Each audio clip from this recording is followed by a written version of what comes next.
Reverend Mackey. It's been a while. So, good to see you again. Thanks for all you do. Good afternoon. I'm Jim Lutzy, and I'm going to be serving as Master of Ceremonies for this program today. I'm delighted to see the turnout we have. This is great. We got the...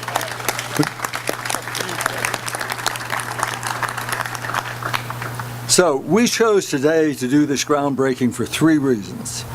Historically, it marks the 153rd anniversary of Confederate General Johnson's first surrender to General Sherman. He later surrendered to him his other part of his army in Durham. And being a military historian, I believe dates like this are important. The General Assembly reconvenes in 2 weeks. That's another reason we wanted to meet today. And we thought it would be a good time to thank them for their initial investment in the History Center.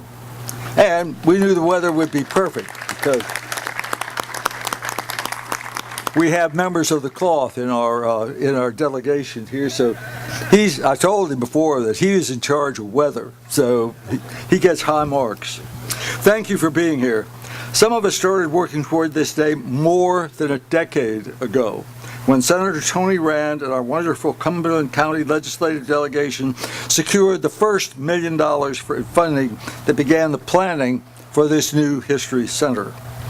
I've only been working on it for 5 years, so my hat's off to those of you who have been involved much longer. All that may seem like a lot of time, and it is, but not for creating a major museum from the ground up. Normally takes 15 years from the moment of the idea to the opening of the doors. So, to put this all into perspective, we are on course right now to beat that 15-year average. It's important to point out that today is the beginning and not the end. While we are finally seeing the light at the end of a very long tunnel, today's groundbreaking is for Phase 1. That is the creation of the History Village and the core of the History Center's outreach and educational programs. That's one of the things we really wanted to be sure we did at this center, was we didn't just want to have a location that people would come here and see artifacts or see exhibits, but that we would reach out to the other museums in the state of North Carolina and have a strong educational program that would help teach the history of this important period. So there is an educational mission also. Not far from this site is where all of this will be happening, where the 3 Civil War era homes that will house these programs will be sited. Phase 1 accomplishes that and much more important. Importantly, it clears the deck and the site for construction of the 60,000 square foot main facility, which is the $25 million piece remaining to be funded by the state. But with your help, we'll get there just as we got here today. There are so many people to thank for helping us get here. Please stand and remain standing as I call your name or the name of the group in which you are part. Representative John Skoga, Senator Wesley Meredith, Representative Billy Richardson, and any other members of the Cumberland delegation that is here today. We weren't sure that we could get everyone's names, but thank you. It's really a testament to all the members of the delegation that we are here today. Without the steady and steadfast support of Ken Howard, Ken, would you stand, please? With Ken Howard, Director of the Division of History Museums, and Dr. Kevin Cherry, Secretary of the Department of Natural and Cultural Resources, we would not be here. Thank you both for seeing that Fayetteville got its fair share of state support and showing everyone here that not all the money stays in Raleigh.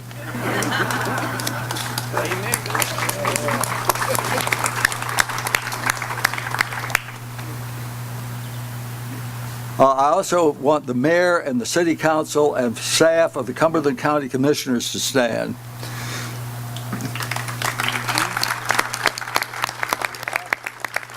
Thank you, gentlemen and ladies.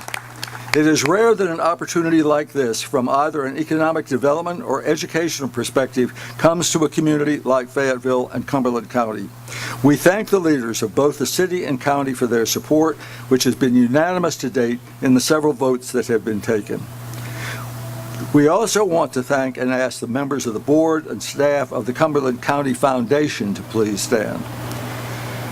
This group courageously made the first major gift that really got the project going. We might add, and it was and remains the largest single commitment ever made by the Cumberland Community Foundation. We would most certainly would not be here without the support of the foundation. Next, I'd like to ask the Board of Directors of the North Carolina Civil War and Reconstruction Center Foundation, the Board of Directors of the Museum of the Cape Fear Historical Complex, and members of the History Center Board of Advisors to please stand. Projects like this would never happen without board leadership, and this board has been resolute, these boards have been resolute, and we thank you. This project began under the leadership of the Museum of the Cape Fear Historical Complex Foundation. It continues today through the Board of Directors of the North Carolina Civil War and Reconstruction History Center Foundation and our statewide advisory board. If there are other members of the advisory board that have not been recognized, please wave or stand, some way indicate your presence. You all are recent contributors to the project, ladies and gentlemen, and I am told that if you missed yesterday's evening's program about the archaeological findings here at Arsenal Park, you really missed something. By the way, we brought in fresh dirt so that we not disturb any of the dirt when we break ground here in a few minutes. So we didn't want to disturb anything. Jerry Esterhold is the exhibit director, and Victor Vines, a member of his team of architects. Would they please stand? Thank you. Engaging both firms resulted from extensive nationwide searches for the best architects and museum exhibit directors we could find. Victor and his team came down from Raleigh. Jerry is here from Kansas City, which might be the furthest anyone came here today. We urge you to spend time with both Victor and Jerry during the reception and ask any questions. Finally, we want to recognize this small but growing group as our research continues. These are the descendants of the 135th U.S. Colored Troops, many of whom live right here in Fayetteville. Would they please stand or to be recognized? Or wave, whichever.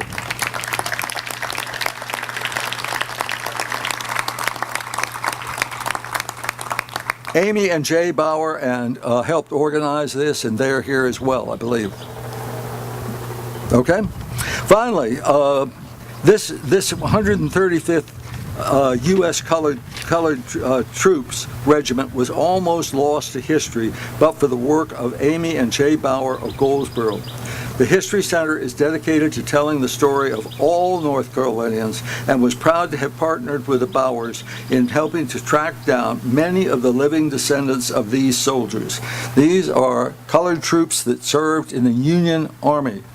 Some 5,000 African Americans from North Carolina fought for the Union. Indeed, their stories are part of the rich heritage of our state, which will be recognized here at this site. I have just one more thing to say before introducing our speakers. We are here today in great part because of the support of the General Assembly. Part of that support comes with strings, as it should.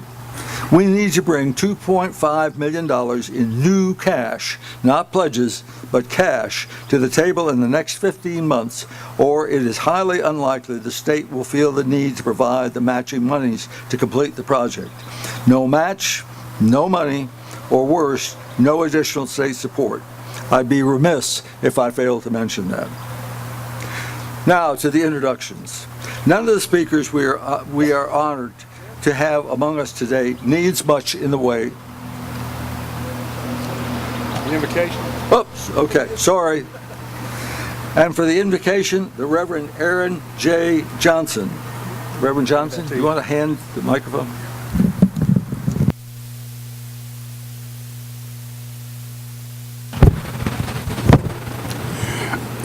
Thank you.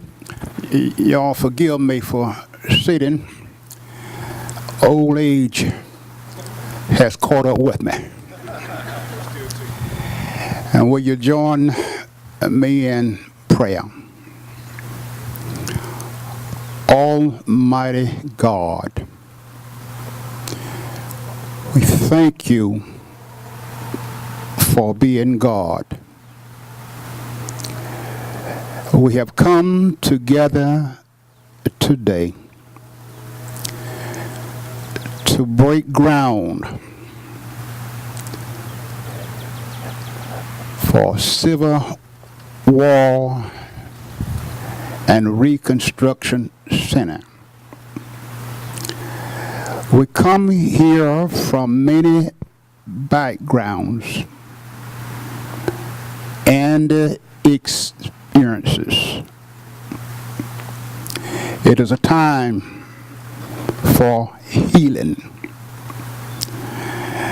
The words say, if my people who are called by my name will humble themselves and pray and seek my face and turn from their wicked ways, then I will hear from heaven and forgive their sins and heal their land.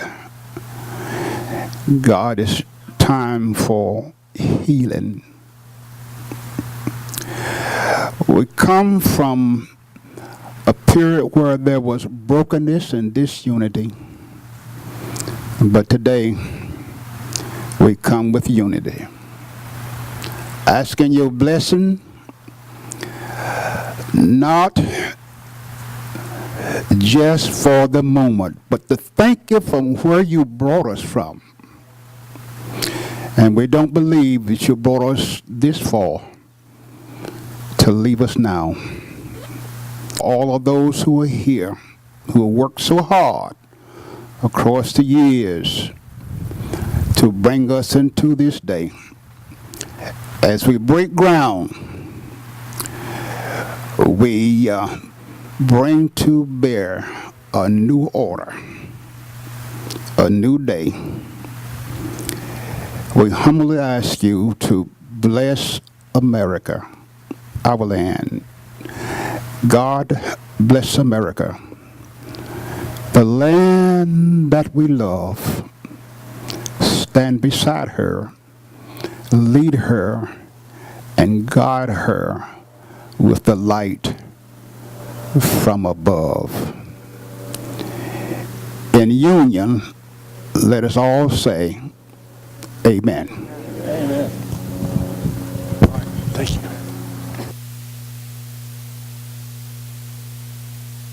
One of the speakers we are honored to have among us today needs much in the way of introduction.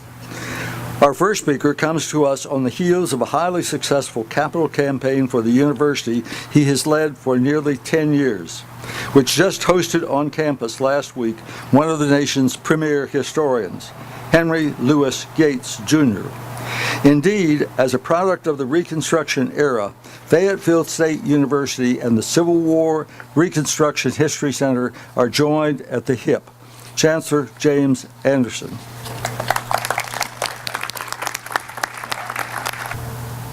Thank you, Jim, and good afternoon to all of you. As was mentioned, it is very apropos that Fayetteville State is represented here today in my presence and of the other members here who support it, because our legacy is intertwined with that of a time period that we are going to acknowledge with the presence of our new center. If you think about it, we're celebrating our 150th anniversary now, our sesquicentennial. We were founded in 1867, only a couple years after the executive order was issued by Lincoln for Emancipation Proclamation, followed by the 13th Amendment freeing the slaves. And so our existence occurred at a time that was so critical in history. And as I said to a group of students I was talking to yesterday, I said, you really don't think just because those documents appeared that the Klan stopped riding around terrorizing people, do you? Okay, because they didn't. They didn't. And so we survived and thrived through that time period, through Reconstruction, through Jim Crow, through the Civil Rights Movement, etc., to stand where we are today. And so, again, it is very apropos that our histories are intertwined with this center. There are various outcomes that will occur via the existence of this center. Jim mentioned one, and that is that will realize an educational mission that is far beyond that of any individual institution in the city. It's a historical mission. It's an informational mission. We also, in a practical sense, will become more of a destination city to visitors, together with the new stadium and the new hotel, etc. So this will contribute economically to the city. But I just want to leave you with a thought about something that I think that's the most important outcome and might not get mentioned enough. And that is the outcome that exists when people with shared stories about their history, who are completely different from one another, when they realize their shared stories have a shared meaning, okay? We divide them up because we divide people up by race, we divide people up geographically, we divide people up by a whole lot of artificial categories. But you know, when the stories begin to merge and we begin to see that those stories have similarities, we then move to what I call an intellectual empathy. An intellectual empathy that just information alone can't give you. And I'll just leave you with 3 examples. When I ride down Hay Street and I go around the market house, or I go past the market house, and there are other people who do it every day and never think at all about the market house. But every time I ride by it, or if I'm walking in down there at night, I hear the wailings of the slave auctions. I hear the children crying who were torn from their mothers when they were being sold. I see the whip marks on the back of the slaves being sold. You see, I still empathize with it. I wasn't there. I know all the information, but it has meaning for me. By the same token, I need to hear the shared story of the mother, the grandmother, the sister who had a Confederate son, just a lowly conscript who fought in the war and was killed, and their anguish at his death, and their need to want to honor that person, and their love for that person. If I don't empathize with that, then I'll never understand the perspective of that person or that group. Or maybe I have a good friend who's the leading scholar in the country on the narratives of slave children. What about the slave children from North Carolina? Actually, I'm going to call her, Mary Lynn. I'm going to call her and ask her, in her research, can she bundle up stuff that she's done on the narratives of slave children? Because in learning about the narratives of slave children, which most often were written by their mothers, their feelings about slavery were written by their mothers. Now we hear the often silent voice of women during the Civil War, and now we give praise to women. Now we share their feelings. So think about 3 different perspectives, okay? Maybe one of the reasons that some people don't understand when people talk about Black Lives Matter now is because they don't understand they never mattered. Market House tells you they never mattered. And so we just simply are following a time span that brings us to a point where it's okay to just shoot down innocent black men because it never mattered back then. By the same token, we, African Americans, have to understand that there are whites who support and honor the death of their loved ones during the Confederacy. I can have different feelings about the Confederacy, but I can still empathize with the death of a loved one. So, intellectual empathy, that's the way I think about an outcome that's really important, not just gathering information. Again, Fayetteville State University, very, very honored to be part of this celebration and to be part of the development of the center. Thank you.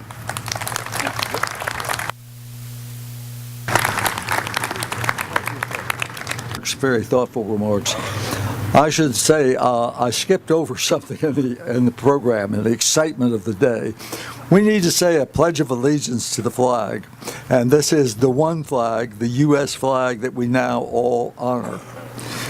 Where is? Oh, okay.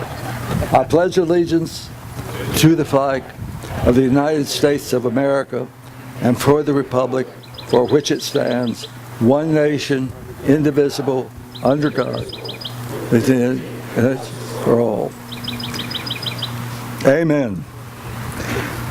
I hesitate to call Senator Tony Rand an elder statesman, as I'm probably older than he is. But as the man who really got this effort started more than 10 years ago, we could not have this ceremony without a few words from Senator Tony Rand. Senator?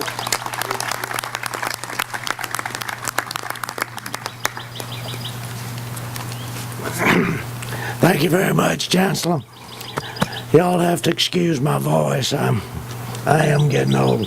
So, this is a glorious day for Fayetteville and for the people of North Carolina as we come together to create a place to tell the stories of all our people during a period when our nation's very existence was deeply threatened. And then the story of the tortured and divisive time after the war, when I stayed out of the dark and trying time in coming to terms with a new and very different world. The stories are what make all this so real for me. Of my great-grandfather, Oscar Ripley Rand, a graduate of UNC, class of 1854. He was the captain of Company D, 26 North Carolina troops of the Confederate States of America. He was a colonel of the Home Guard in Wake County, captured in New Bern, exchanged at Vicksburg, and he came home. But then of the African-American branch of our family, who, by the way, have a really first-class family reunion. But we also need to think about David Bryant, Nelson Carter, Andrew Chestnut, George Granger, Matthew Leary, Thomas Lomax, and Robert Simmons, who came together after the war in 1867 and paid $136 for the property from which Fayetteville State University grew. $136 was a lot of money in 1867. The stories of such highly diverse people with whom we all have a common bond, and that is our love for North Carolina, is why we are here and why this is such a special day for all of our people. Thank you.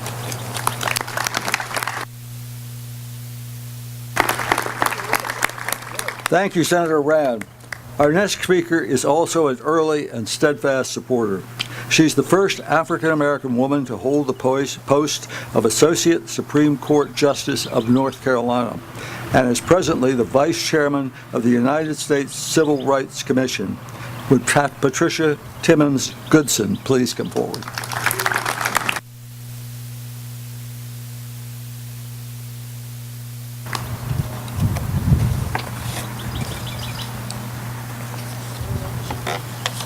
Good afternoon, all. I'm Patricia Timmons Goodson, a retired member of the Supreme Court of North Carolina, and I currently serve you on the U.S. Commission on Civil Rights. I support the Civil War and Reconstruction Center and formerly served on the board. We've gathered today to break ground on Phase 1 of a center that we hope will educate generations of North Carolinians about a time in our history that continues to impact our country. More than 150 years ago, those that would have assembled on this property or near here would have come together for a different purpose. For this area housed a storage facility for munitions needed by Confederate forces to wage war against Union forces. Today, there are, of course, no munitions here. The land was left in ruins as the Union forces destroyed the munitions. But the land is speaking to us. Indeed, there are memories here of a time gone by. It was said by someone, I don't recall who, and I quote, "A land without ruins is a land without memories. A land without memories is a land without history." The memories here are essential to the search for answers to some of the most difficult societal issues facing our country. a country that was once fiercely divided by the issue of slavery and remains less than united today. On the 9th of April, 1865, 153 years ago, last week, General Lee surrendered. Some 9,000 troops under his command to General Grant, who at that time I read had 118,000. Today we gather to dedicate a center that will tell the individual stories and teach today's North Carolinians about that time in our history when brothers took up arms against one another and waged fierce combat, that will tell the stories about a time when human beings, folks that looked like me, my people, were regarded as chattel, mere property, and often treated inhumanely. Folks, by coming together and learning the history, all of the history, I believe that we will make North Carolina a greater place, and by doing so, our United States a greater nation. Thank you for your willingness to be a part of this.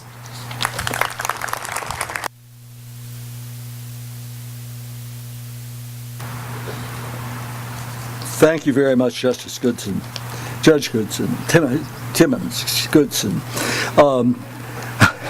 I've got it written 3 times here, so I don't forget it. We are proud that the Cumberland County Commissioners voted to provide generous financial support to this project, and I introduce to you Commissioner Michael Booz for a few remarks. Commissioner Booz.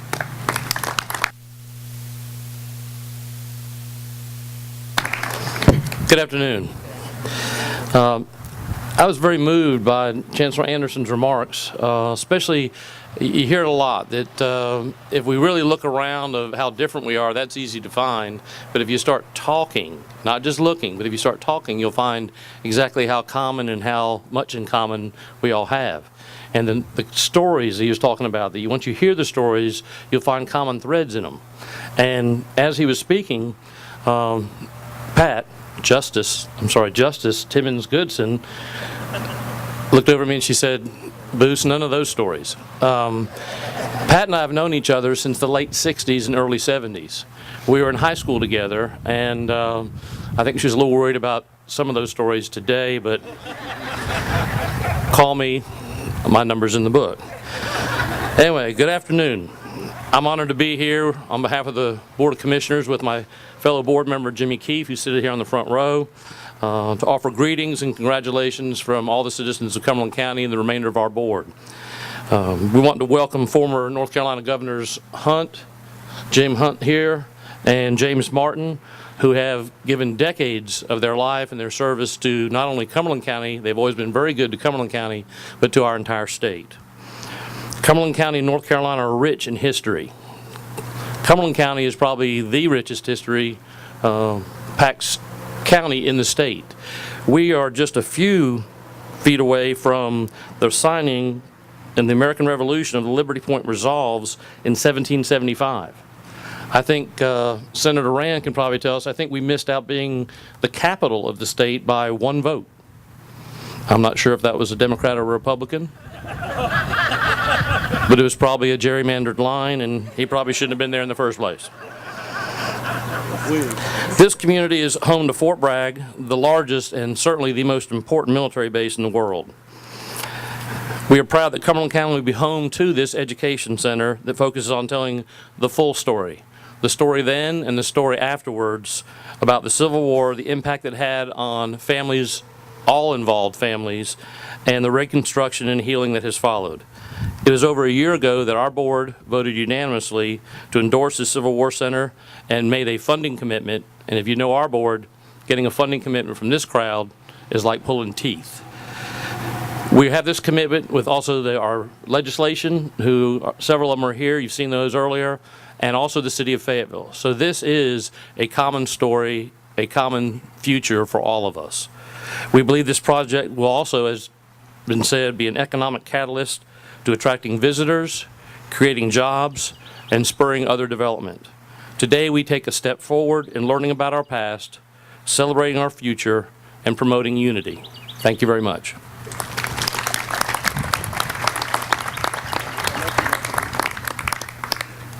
Thank you very much. This project started 3 months ago, three mayors ago, and throughout it all, we have enjoyed the support of all three. It is this consistency of leadership that can make a difference in a community like Fayetteville. So we are especially grateful for the support of our mayors. And today's mayor, Mayor Mitch Colvin, please.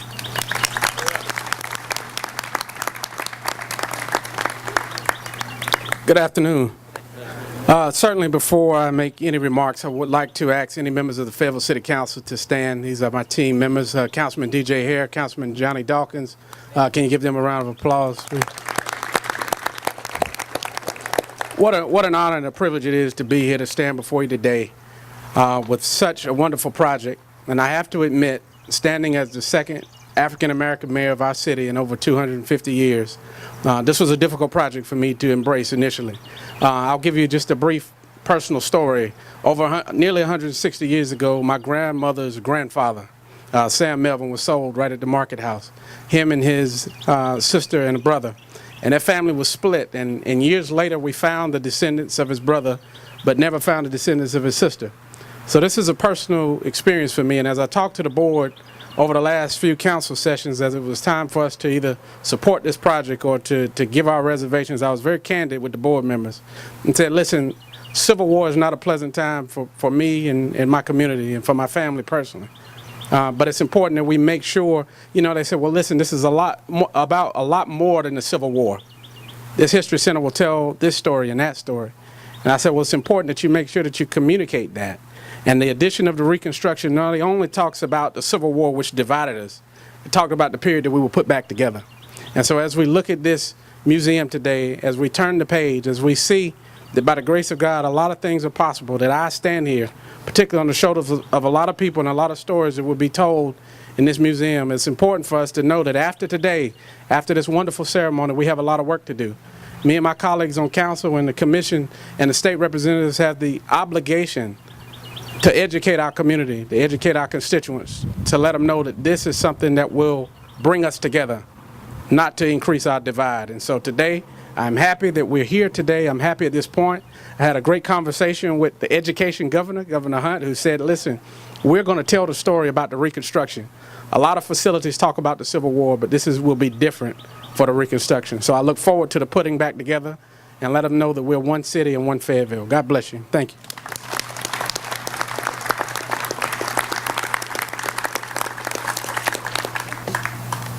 Thank you, Mr. Mayor. What can I say about our two final speakers that hasn't already been said? While I referred to Tony Rand as a statesman, everyone would agree that our two former governors are the deans of the statesmen of North Carolina. We were so pleased when they agreed to serve as honorary co-chairs of the History Center's advisory board, and we're honored to have them with us today. We're going to go alphabetically here, so as not to offend anyone. And so I'm going to call on Governor Hunt.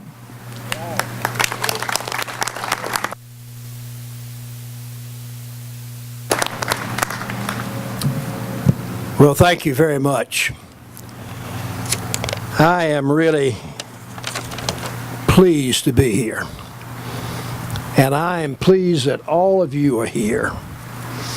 I'm pleased that I got to appoint this great judge over here one time when she was a young woman, and what a great job she's done. And all of you, of course, to be with my great friend, Governor Martin, and he'll have wise words for you. But folks, I came down from Wilson County this morning, we used to say up 301. Now it's up 95 that goes through my farm. I didn't welcome that exactly, but they didn't ask me. But as we drove in here, Howard Yvonne, my good friend, came with me and drove. I thought back to the time that I came to Fayetteville to see a young lawyer in this city announce his candidacy for governor of North Carolina. His name was Terry Sanford. He was a great governor. He made us think about education and about our children and about what God wanted us to do and be. And he led us to make things better, to improve schools, to raise teacher pay. And later on, we had a great governor named Jim Holzhauser who came along, great Republican governor, who put in kindergarten, public school kindergarten. I helped him do it, along with a lot of great legislators, Democrats and Republicans who are here today. So I thought about those things as we came in here. I knew about and have known about the emergence of this project for quite a while. You cannot live in the hometown of Betty McCain and not know about everything going on around history. Secretary McCain is sitting right over here. She brought me into the Presbyterian Church and was the Secretary of Cultural Resources, and we appreciate her so much. I thought about her.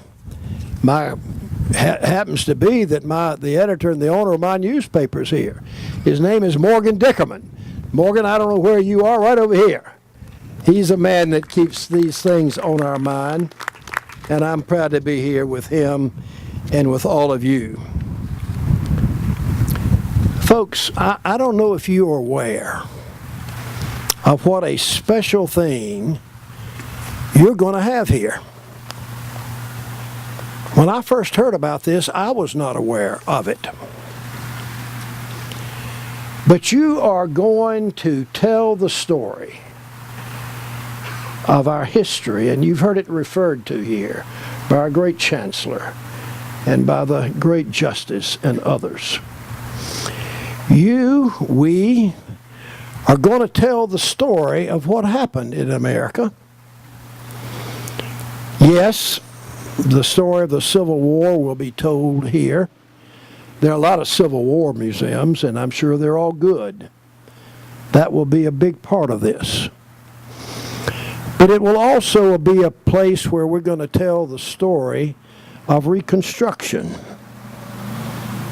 And I have to tell you that I grew up in the rural South, and I did not know the story. Nobody told me the story, and I should have known it. Now, Terry Sanford and Frank Porter Graham and some other people told me in political terms what was right to do in politics in terms of treating people right. But I didn't know all that had gone on. I should have known it. I want everybody to know it. We need to know about the Civil War. We need to know about Reconstruction, the real facts, how African Americans were treated after that war. Not good here, even worse through the Deep South. We all need to know it. I'll bet you don't, all of you in this under this tent don't know it. We need to know it. Then we can do something about it. Because people who had the vote, got the vote after the war, had the vote taken back from them. And there were many, many years when we didn't do the right thing for people. We didn't give them a chance to be what they could be, what I think God wanted them to be. We need to learn as we go forward into the future. The day I came to hear Terry Sanford announce for Governor Norwood, you were there. Terry Sanford talked about what we can do with education. He talked about how we can do a better job, and this man's a great, not only a great congressman and governor, he was a great college professor. He's an educator. We need to learn what to do. Yes, we had tough times. We didn't treat each other fairly. We are beginning to do better. But we can do so much better if we know the facts, if we're moved by what happened, by injustices, and decide we're going to do the right thing. God wants us to do the right thing. I believe our people want us to do the right thing, but we have to know the facts. And so I am excited about what this is going to mean. Both teaching about the Civil War, teaching about Reconstruction, and thinking about what we do now as we become the America we ought to be. This is a wonderful project. We are fortunate to get to be a part of it. And I want to ask all of you here to give it your strong leadership. Urge these legislative leaders to continue to get the funds as they're doing. Let's go forward to teach all of this, to learn all about it, and to make this great country and this place here and this North Carolina all that it can be, all that it should be, all that it must be. Thank you all and good luck as we do this work.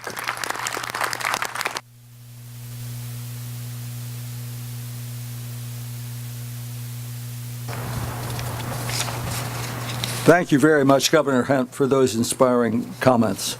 I have to tell you, when I first started working on this, one of the first people that I thought about recruiting was Governor Hunt. And when I talked to him about it, he frankly admitted he didn't know much about Reconstruction, that he hadn't learned that in school, that had been not part of his education.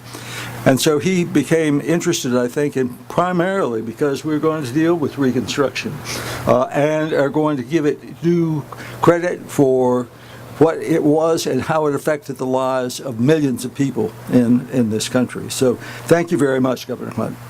Thank you, Governor Hunt, and Governor Martin, please.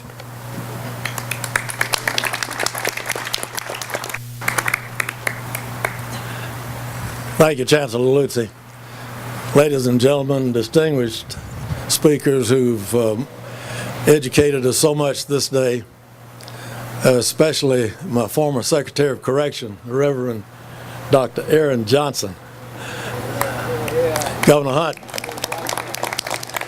you know, it's always good to be back in Cumberland County. You know that. That's why you're here. And back in the day, we knew that this was Tony Rand territory. Of course, y'all didn't treat me too badly either.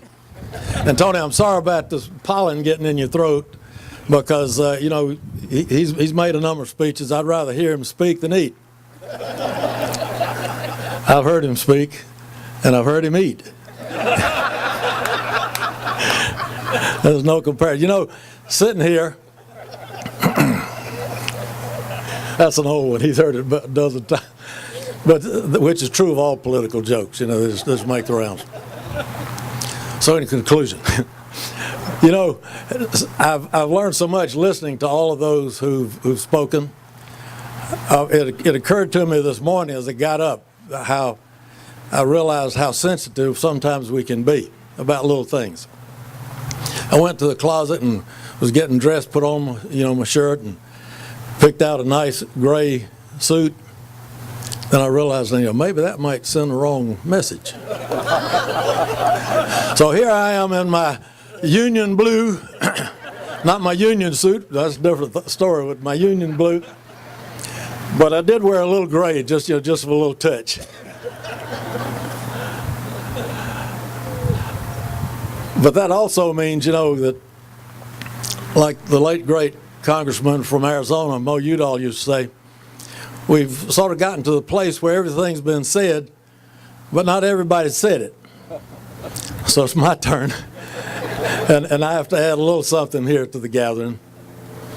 Because there's one theme that's very important to me with regard to this center that we look forward to it being a great glory in this community and for across this state and South Carolina too, which is not so far away.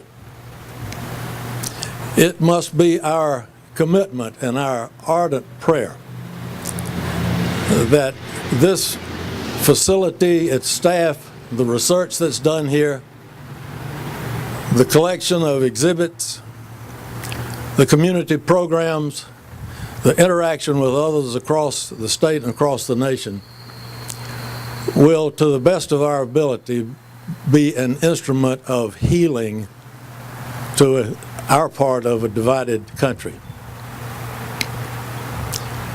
And that's going to take a lot of work, a lot of attention. It's been addressed by each of the speakers here today, how we need to listen to each other. So often in this day and time, with the advent of social media, we've discovered we don't have to listen to each other. We can always find something that tells what we already believe, and we can react to something that reinforces what we already believe. It's hard to react to something that clashes with what we believe, and the need is for us not only to speak the truth, but to hear the truth. And at the same time, we have to recognize that there's always the danger, if we're not attentive, if we don't mind the store, you might say, that we might instead feed fuel into the fires of the passions that some react to. And so I hope that as we leave today, when we hit our knees tonight, that we will include that fervent prayer that this institution will be an instrument for peace. Amen.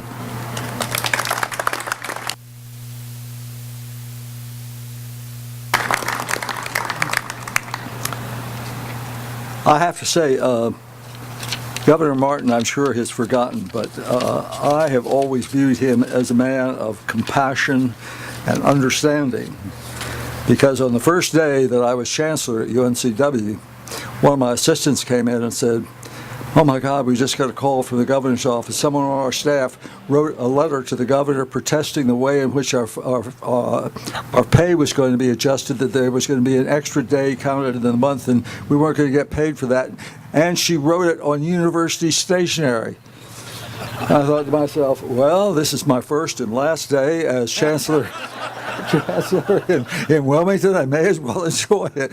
See if you can get the governor on the phone. Well, he couldn't have been more gracious and understanding. And anyhow, I've never forgotten that. But that act of kindness and forgiveness on his part, and recognition that it wasn't my fault. I could not control what all my staff did. In any case. Okay, before moving to the final part of our ceremony, I want to take this opportunity to thank everyone for your support and for taking time to celebrate with us. We simply would not be here without your help. We hope you will stick around for the reception that follows. Let's see, now I've got my papers. I know what I'm going to do. I'm going to call on Mac Healy to conclude our ceremony for us.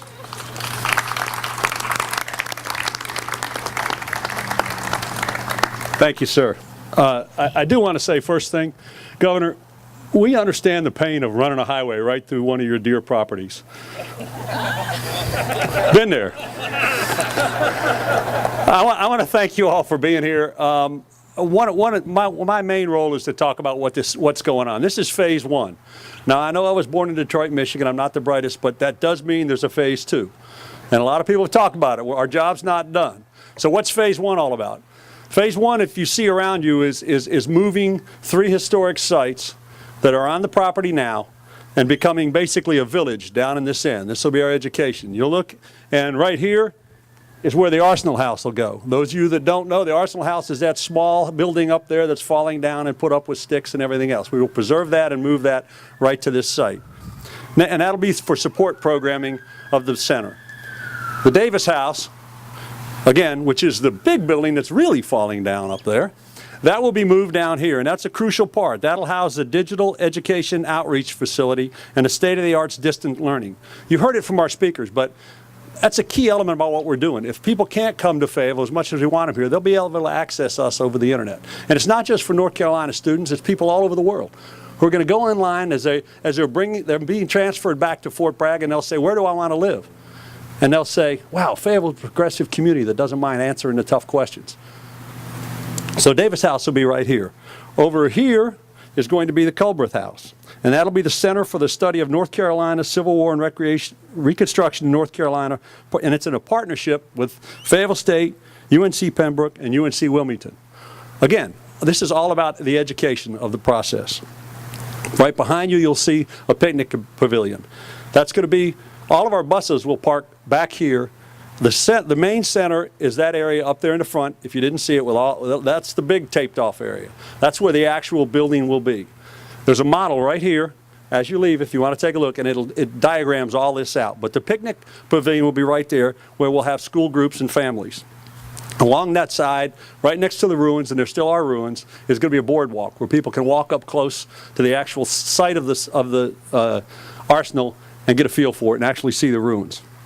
And again, the main building will be right up at that end at front near Hay Street. Please take a minute to look at both the pictures and the thing, because part of today is about to show you what we're up to. This is phase 1, clearing the way for the building. Phase 2 is still a lot of work, and I can't tell you how much work's gone into it at this point. One other thing I do need to point out, behind me, we found out today, and it was a great surprise, they're selling a commemorative postal cancellation stamp. Now, he explained this to me, so I'm going to read it as he said do it. They are $5 with all the proceeds going to the History Center. And the way this works is this. There's 300 of them there now. And after today, they will be sold for 30 days at the Haymont Post Office. And then, I'm going to get in trouble saying, the government at its finest, at the end of the 30 days, they'll be destroyed. So get out there, and if you want one, please do that. It's commemorate today, and it's a special honor that they gave us today. I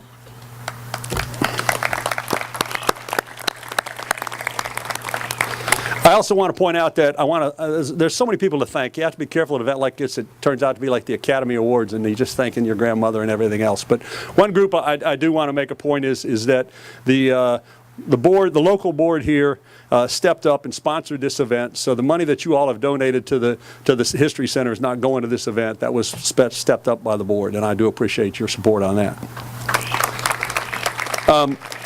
I had a whole bunch of stuff, but the great thing about going last is you can just mark off all those things that have already been said, and you can say that. I want to just talk about one thing, and really one word, courage. 6 years ago when I got involved in this, I thought, what? What are you kidding me? And it took a lot of courage for a lot of people to be involved in this process. It took courage for our local delegation to step forward. It took an incredible amount of courage for our state delegation to go in front of the whole other 100 counties and lobby on our behalf. It took unbelievable courage for you citizens who were here to take out of your own pocket and write checks because you believed in this cause. This community and this state has shown unbelievable courage, and we have to ask you to dig a little bit deeper on that courage part of it. It's not over. We will continue to raise funds. But I want to tell you, the last thing I want to talk about is a quote from Dr. Martin Luther King Jr. It says, "Courage is an inner resolution to go forward despite obstacles. Cowardice is submissive surrender to circumstances. Courage breeds creativity. Cowardice represents fear and is mastered by it. Cowardice asks the question, is it safe? Expediency asks the question, is it politic? Vanity asks the question, is it popular? But conscience asks the question, is it right? And there comes a time when we must take a position that is neither safe, nor politic, nor popular, but one must take it because it is right." I thank you all for your courage, and I thank you for doing the right thing. Enjoy. We're told to go over to the shovels now, all the speakers? Okay. Okay. One more.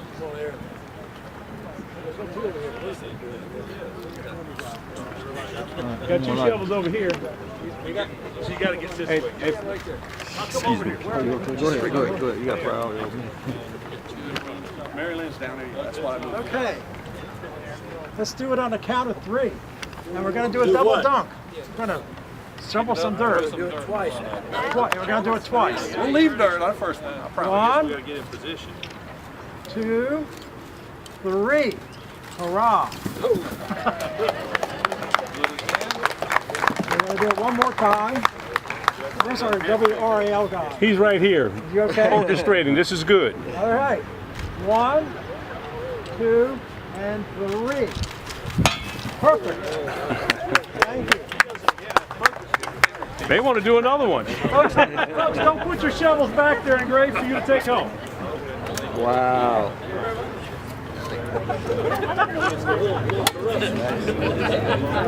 Hey.